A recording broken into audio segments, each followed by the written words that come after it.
ഞാൻ ഗോപാലകൃഷ്ണ ഭട്ടാണ്. ഞാൻ IAS ഉണ്ടായിരുന്നു, ഇപ്പോൾ റിട്ടയർഡാണ്. ഗവൺമെൻറ് സെക്രട്ടറി ആയിട്ട് റിട്ടയർ ചെയ്തു. വയനാട് കളക്ടറായിരുന്നു, കാസർഗോഡ് ADM ആയിരുന്നു. കാസർഗോഡ് ജില്ലാ ബ്രാഹ്മണ പരിഷത്തിൻ്റെ നേതൃത്വത്തിൽ നമ്മൾ ഇന്ന് മെയ് 5-ാം തീയതി ഒരു ബ്രാഹ്മണ സമാവേശം ഇളനീരം മഠത്തിൽ വെച്ച് നടത്തുകയാണ്.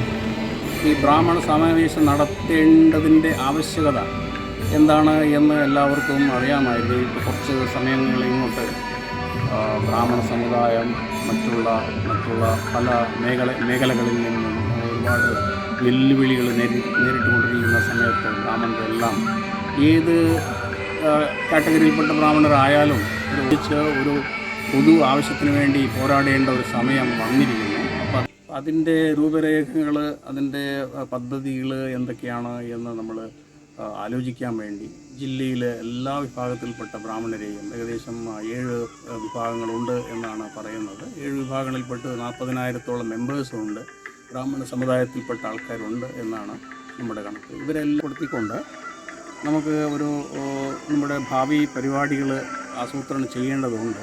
അപ്പോൾ നമ്മുടെ പ്രശ്നങ്ങൾ എന്താണ്, ഈ പ്രശ്നങ്ങൾക്കുള്ള പരിഹാരങ്ങൾ എന്താണ്, സമൂഹത്തിൽ എങ്ങനെ നമ്മളൊരു ഒന്നിച്ച് ഒരു കൂട്ടമായി നിൽക്കാൻ പറ്റും എന്നുള്ളതിനെ പറ്റി ആലോചിക്കാൻ വേണ്ടിയാണ് നമ്മൾ ഈ സമാവേശം നടത്തുകയും അതിൻ്റെ ബാക്കിയുള്ള പദ്ധതികൾ, മുമ്പിൽ നടപ്പിലാക്കേണ്ട പദ്ധതികൾ എന്തൊക്കെയാണ് എന്ന് ആസൂത്രണം ചെയ്യുകയാണ് ഇന്നത്തെ ഈ സമാവേശത്തിൻ്റെ ഉദ്ദേശം.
പ്രിയമുള്ളവരെ, അനേകം മഹാരഥന്മാരായ പുണ്യാത്മാക്കളുടെ പാദസ്പർശമേറ്റ് ധന്യമായ ഇടനീരെന്ന ഈ പുണ്യഭൂമിയിൽ ബ്രാഹ്മണരുടെ സർവ്വതോന്മുഖമായ ഉന്നമനത്തിനു വേണ്ടി 2001 കാസർഗോഡ് ജില്ലയിലെ 7ഓളം ബ്രാഹ്മണ സംഘടനകളെ ഒരേ കുടക്കീഴിൽ സമന്വയിപ്പിച്ചുകൊണ്ട് രൂപീകൃതമായ കൂട്ടായ്മയാണ് ബ്രാഹ്മണ പരിഷത്ത് എന്ന ഈ സംഘടന.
ಈ ಗೌರವವನ್ನು ಸ್ವೀಕರಿಸಿಕೊಟ್ಟಾಗ ಈ ರೀತಿ ಒಂದು ಸಂಘಟನೆಯನ್ನು ಮಾಡಿ ದೇವಿಯನ್ನು ಕುರಿತು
ನಮ್ಮ ಕಾಸರಗೋಡು ಜಿಲ್ಲೆಯ 2,001 ತುಂಬ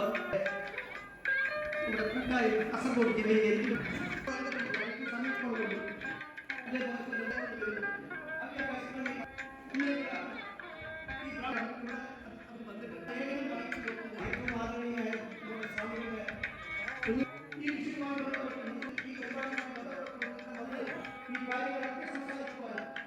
ಸಮುದಾಯത്തിൽ മാത്രമല്ല നിങ്ങളെപ്പോഴും സാമ്പത്തിക ബാധ്യത ഇഷ്ടമാണ് ചെയ്യണമെന്നുള്ള ഉദ്ദേശത്തോടുകൂടെ അദ്ദേഹവുമായി ഈ ആശയം പങ്കുവെച്ചപ്പോൾ ഊഹിക്കാൻ നിവാസിയായ സാമ്പത്തിക വിഷയത്തിൽ നിങ്ങൾ യാതൊരു വ്യാകുലപ്പെടേണ്ട. നിങ്ങൾ നിങ്ങളുടേതായ രീതിയിൽ എത്തിക്കുമ്പോൾ അതാണ് ഒരുപാട് പുഷ്പനീതി ഗൗരവിച്ചിരിದ್ದಾರೆ.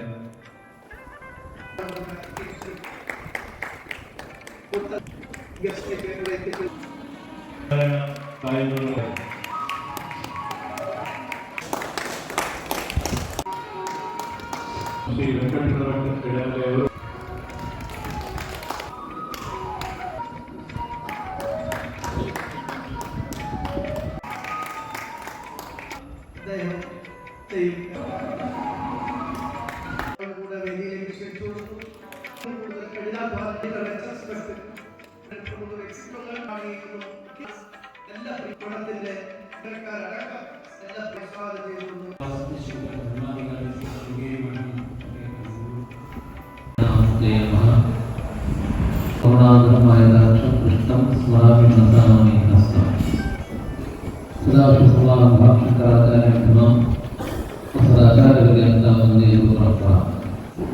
ಇದರ ಆಭಿಮುಖ್ಯದಲ್ಲಿ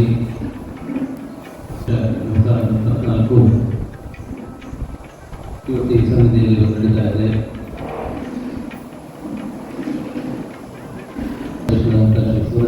ಅವರ ಸ್ವಾಗತ ಭಾಷಣದಲ್ಲಿ ಈ ಕಾರ್ಯಕ್ರಮದ ಹಲವು ತಿಂಗಳಿಂದ ಇದರ ಭಾಗವಾಗಿದ್ದರು. ಕೆಲವು ಬಾರಿಯಲ್ಲಿ ಸಭೆ ಸೇರಿ ಇದರ ಬಗ್ಗೆ ವಿಸ್ತೃತವಾದಂತಹ ಚರ್ಚೆಯನ್ನು ಕೈಗೊಂಡು ಇವತ್ತು ಈ ಕಾರ್ಯಕ್ರಮ ನಡೆದಿದೆ. ಸಮಾಜ ಒಂದುಗೂಡುವಂಥ ಒಂದು ಅನಿವಾರ್ಯ. ಇಂತಹ ಸಂದರ್ಭದಲ್ಲಿ ಒಂದು ಧನ್ಯವಾಗಬೇಕಿದ್ರೆ, ಸ್ವರವಾಗಬೇಕಿದ್ರೆ ಎಲ್ಲ ಬ್ರಾಹ್ಮಣ ಸಮಾಜದವರು ಕೂಡ ಒಟ್ಟು ಸೇರಿ ಇಂತಹ ಒಂದು ಸಂಘಟನೆಯನ್ನು ರೂಪೀಕರಿಸುವುದು ಅಗತ್ಯವಾದಂಥ ಒಂದು ವಿಷಯ. ಈ ಮುಂಬೈ ರಾಜಕೀಯದಲ್ಲಿ ನಮ್ಮ ಧ್ವನಿ ಕೇಳಬೇಕಿದ್ರೆ ಮತ್ತು ಅದಕ್ಕೆ ಮಾನ್ಯತೆ ಸಿಗಬೇಕಿದ್ರೆ ಅದಕ್ಕೊಂದು ಶಕ್ತಿ ಬೇಕು. ಹಾಗಿರುವಾಗ ಅದನ್ನೆಲ್ಲವನ್ನು ಮರೆತು ಎಲ್ಲ ಸಮಾಜದವರು ಕೂಡ ಒಂದಾಗುವಂಥ ಒಂದು ಅನಿವಾರ್ಯತೆ ಇದೆ. ಇವತ್ತು ಅಂತಹ ಒಂದು ಕೆಲಸ ಈ ಬ್ರಾಹ್ಮಣ ಪರಿಷತ್ತಿನ ಮೂಲಕ ಈ ಕಾಸರಗೋಡು ಜಿಲ್ಲೆಯಲ್ಲಿ ನಡೀತಾ ಇರೋದು ನಮಗೆ ಸಂತೋಷದ ವಿಷಯ.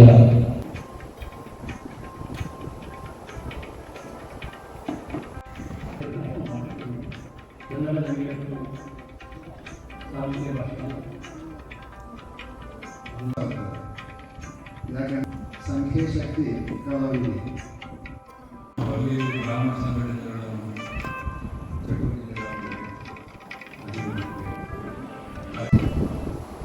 ಅಲ್ಲಿ ನಿಜವಾಗಿರುವಂಥದ್ದು ನಮ್ಮ ಸೃಷ್ಟಿಯ ಆಯುಸ್ಸು ಈಗೆಷ್ಟು ಕಾಲ ಅದಕ್ಕೆ ಆಧಾರ ಸಂಕಲ್ಪ ಪಾಠ ತತ್ವ ಕರ್ಮ ಈ ಮಂತ್ರದ ಆಧಾರದ ಮೇಲೆ ಆಯುಸ್ಸು 197,29,49,126 ಸಂವತ್ಸರ. ಇದು ನಮ್ಮ ಸೃಷ್ಟಿಯ ಪ್ರಾಯ. ಇದರಲ್ಲಿ 197,49,41,126 ಸಂವತ್ಸರ ಕಳೆದು ಹೋಯಿತು ಅಂತ ಲೆಕ್ಕ.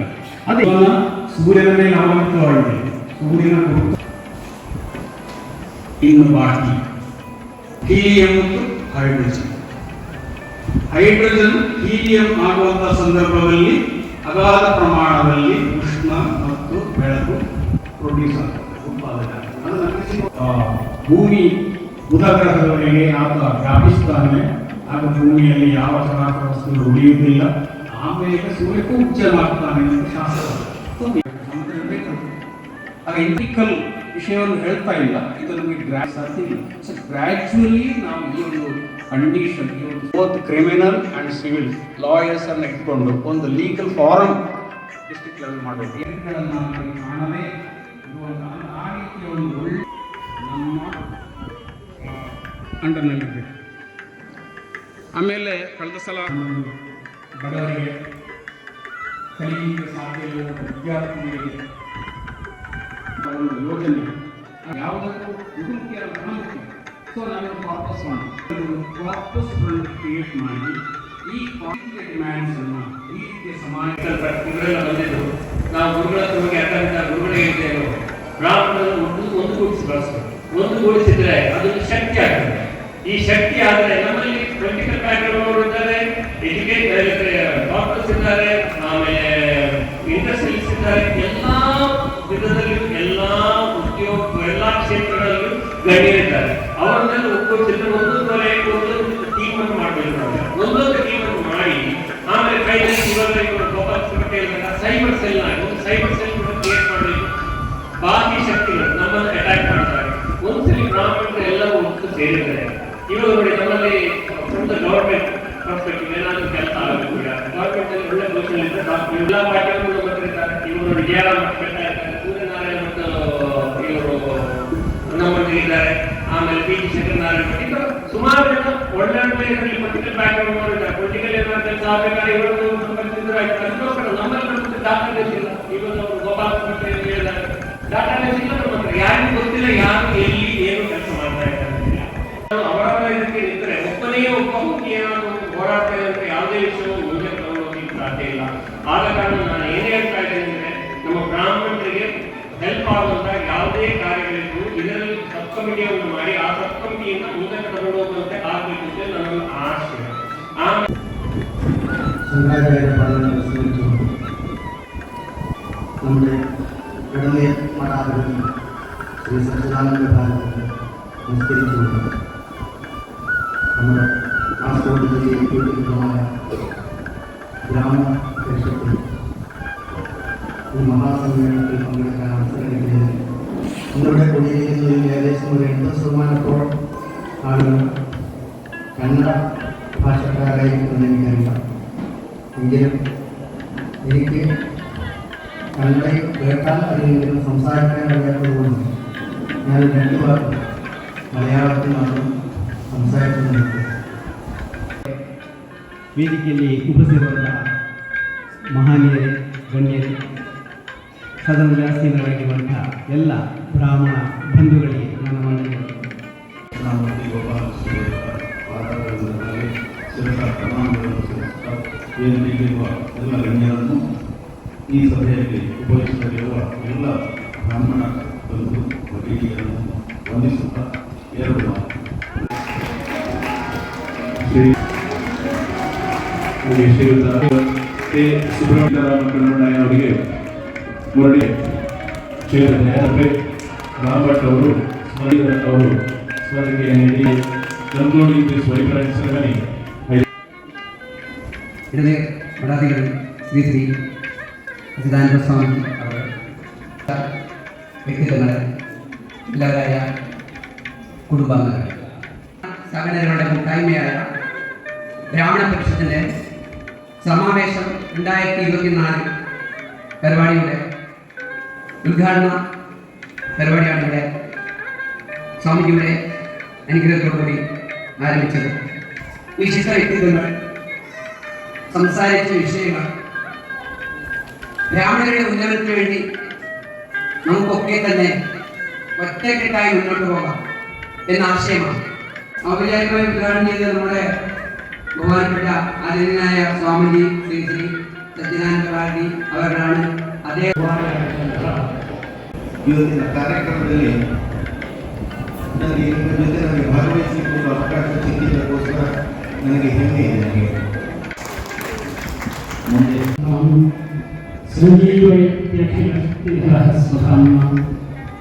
अन्यांस्य हस्तचरण श्रवणत्वगामीं प्रणामो नमो भगवते पुरुषाय. ചെറുപ്പക്കാരെ അഭിമുഖീകരിക്കുന്ന പ്രശ്നങ്ങൾ കുറയുന്നു.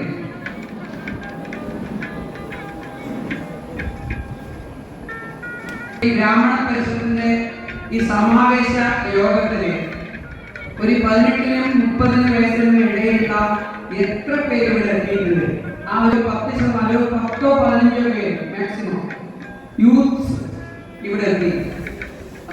നമ്മളൊക്കെ ഇല്ലങ്ങളിൽ ഭവനങ്ങളിൽ മക്കളുണ്ട് നമ്മളോട് പറഞ്ഞു.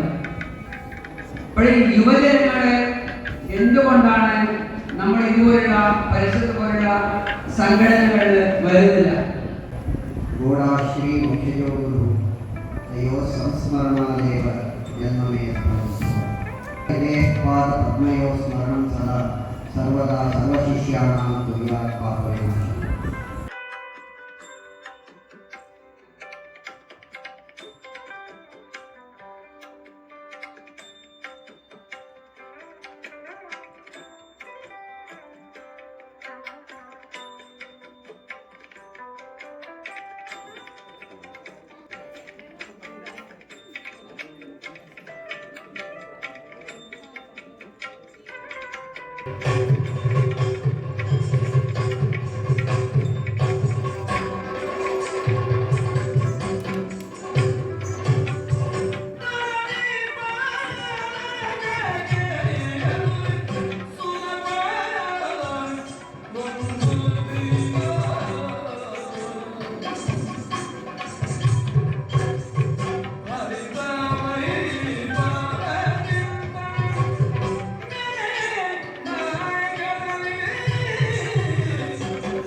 ಈ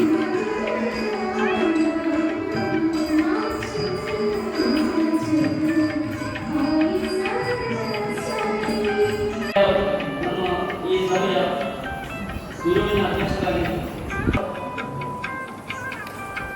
ಶ್ರೀ ಪಿ ಗೋವಿಂದ ನಮ್ಮೂರಿ, ಶ್ರೀ ರಮೇಶ್ ಇವರಿಗೆ ಎಲ್ಲರಿಗೂ ಸ್ವಾಗತ ಹೇಳ್ತಾ ನಮ್ಮ ಈ ಎರಡನೇ ಸ್ವಾಮಿಗಳಿಗೆ ನಮ್ಮ ಪಾದಾರಗಳಿಗೆ ಸಾಷ್ಟಾಂಗ ಪ್ರಣಾಮಗಳನ್ನು ಸಲ್ಲಿಸ್ತಾ ವೇದಿಕೆಯಲ್ಲಿರುವಂತಹ ವಿದ್ವಜ್ಜನರೇ, ಸಾಧಕರೇ, ಶ್ರದ್ಧೆಯ ಮಾತೆಯರೇ, ಆತ್ಮೀಯ ಸಹೃದಯ ಬಂಧುಗಳೇ, ಭರ್ತೃಹರಿಯ ಒಂದು ಶ್ಲೋಕ ನೆನಪಾಗುತ್ತೆ. ಅದನ್ನು ಹೇಳಿ ನನ್ನ ಮಾತು ಮುಗಿಸ್ತೇನೆ. ಸಾಧಕರಿಗೆ ಸನ್ಮಾನ, ಅಭಿನಂದನೆ. ಅಭಿನಂದನೆ ಮಾಡಬೇಕಾದ್ರೆ ಆ ಸಾಧಕರ ಎತ್ತರಕ್ಕೆ ಏರಬೇಕಾದ್ರೆ ಏರಲಿಕ್ಕೆ ಸಜ್ಜನರ ಸ್ವಭಾವ ಹೇಗಿರ್ತದೆ ಅಂತ ಭರ್ತೃಹರಿ ಬಹಳ ಸುಂದರವಾಗಿ ವರ್ಣನೆ ಮಾಡ್ತಾರೆ. ಆ ಸಕಲದಲ್ಲಿ ಹತ್ತು ಬಿಸಾಡಬೇಕು. ಭಜ ಕ್ಷಮ ಎಂದು ಸಿಟ್ಟು ಬರಬಾರದು. ಜಹಿ ಮದಂ ಅಹಂಕಾರ ಇರಲೇಕು. ಪಾಪೇ ರತಿ ಮಾತೃತ್ಸಾಹ ಪಾಪಕಾರ್ಯದಲ್ಲಿ ತೊಡಗಬಾರದು. ಸತ್ಯಂ ಬ್ರೂಹಿ ಸತ್ಯವನ್ನು ಹೇಳಬೇಕು. ಅನುಯಾಹಿ ಸಾಧು ಪದವಿ ಸಜ್ಜನರ ಮಾರ್ಗದಲ್ಲಿ ಹೋಗಬೇಕು. ಸೇವಸ್ವ ವಿದ್ವಜ್ಜನಂ ವಿದ್ವಜ್ಜನರನ್ನು ಪುರಸ್ಕರಿಸಬೇಕು. ಹಾಗೆ ಮಾಡಿದರೆ ಅಂಥವರೆಲ್ಲ ಮಾನ್ಯರಾಗ್ತಾರೆ.